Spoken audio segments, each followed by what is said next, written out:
جب انسان کے نامہ اعمال میں ایک نیکی بھی زیادہ ہوگی تو وہ تو جنتی ہوگی، جنتی ہو گیا، لڑا چکی۔ اور رسول اللہ صلی اللہ علیہ وسلم نے اتنی پیاری یہ بات بتائی ہے، یقین مانیں کبھی کبھی انسان سوچتا ہے تو خوشی سے ورطہ حیرت میں چلا جاتا ہے۔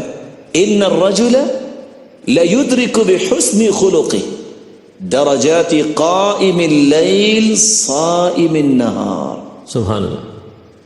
ایک روزہ کیا جو فرضی روزہ ہے اگر انسان رکھتا ہے تو الصوم لی وانا اجزی بھی، اللہ رب العزت فرماتے ہیں یہ میرے لیے اور اس کا بدلہ بھی میں دوں گا، اس کی لیمیٹیشنز بیان ہی نہیں کی۔ سبحان اللہ۔ اور اگر اللہ کی راہ میں نفلی روزہ رکھا جائے تو فرمایا ما من عبد يصوم يوما الا بعد الله بذلك اليوم وجهه عن النار 70 خريفا۔ بے شک۔ ایک روزہ جو اللہ کی راہ میں رکھتا ہے قیامت کے دن 70 سال کی مسافت اس شخص کو جہنم سے دور کر دے گا۔ ماشاء اللہ۔ اور تہجد کے بارے میں رسول اللہ صلی اللہ علیہ وسلم کا فرمان معظم ہے علیکم بقیام اللیل، قیام اللیل کو لازم پکڑو، فَهُوَ قُرْبَةٌ لِلصَّالِحِينَ، یہ صالحین کا رویہ ہے، بے شک۔ اور مکفر للسیئات، اس سے گناہ معاف ہوتے ہیں، وَمَنْهَاتٌ لِلْآثَامِ، انسان گناہوں سے بچتا ہے، وَمَطْرَدَةٌ لِلدَّاءِ عَنِ الْجَسَدِ، اور انسان کی جسمانی بیماریاں بھی دور ہوتی ہیں۔ اور صحیح بخاری کی اگر روایت کو سامنے رکھا جائے، عبداللہ بن عمر رضی اللہ تعالیٰ عنہ تہجد پڑھتے تھے، جب ان کو خواب کی تعبیر کی گئی نعم الرجل عبداللہ لو کان یصلی من اللیل، تو فرماتے جب دوبارہ خواب آئی تو میں نے دیکھا کہ ریشم کا ایک ٹکڑا ہے جس پہ میں بیٹھا ہوا ہوں، اور جدھر کو میں نظر اٹھاتا ہوں جنت میں ادھر ہی وہ ٹکڑا اڑا کے مجھے لے جاتا ہے۔ اللہ۔ فرمایا ان الرجل لیدرک بحسن خلقه درجات قائم اللیل صائم النہار، سبحان اللہ۔ جو درجات تہجد پڑھنے والوں کے لیے اللہ نے رکھے ہیں اور روزے رکھنے والوں کے لیے اللہ تعالیٰ نے رکھے ہیں، قیامت کے دن حسن اخلاق اختیار کرنے والوں کو یہ دونوں درجات نصیب ہو جائیں گے۔ ابن القیم رحمۃ اللہ علیہ آگے کیا فرماتے ہیں؟ وَتَقْوَى اللَّهِ تُوجِبُ مُحَبَّةَ اللَّهِ، سبحان اللہ۔ جب تقوی آ گیا اللہ تو اللہ کا محبوب بن گیا۔ بے شک۔ وحسن الخلق يدعو الناس الى محبتي، سبحان اللہ۔ اور جب انسان اخلاق کو اچھا کر لیتا ہے تو یہ لوگوں کو شخص کی طرف کھینچتا جی ہے۔ اس کی طرف سے۔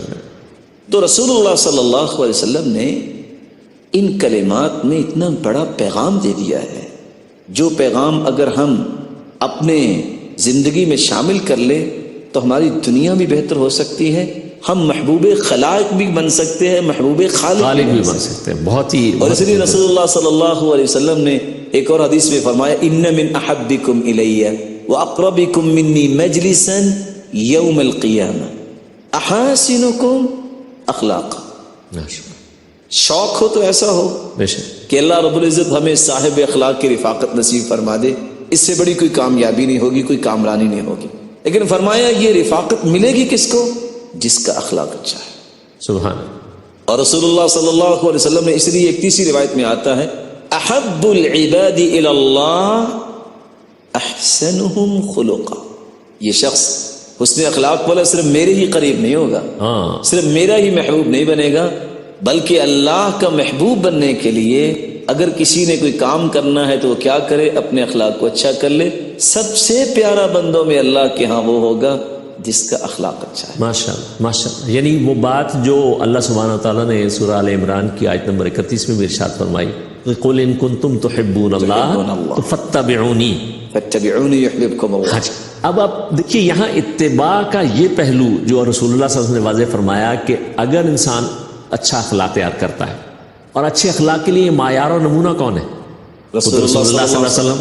لَقَدْ كَانَ لَكُمْ فِي رَسُولِ اللَّهِ أُسْوَةٌ حَسَنَةٌ، اور اللہ سبحانہ تعالیٰ نے خود تائید فرمائی ہے کہ آپ سب سے اعلیٰ اخلاق کے مرتبے پر تو آپ فائز ہیں۔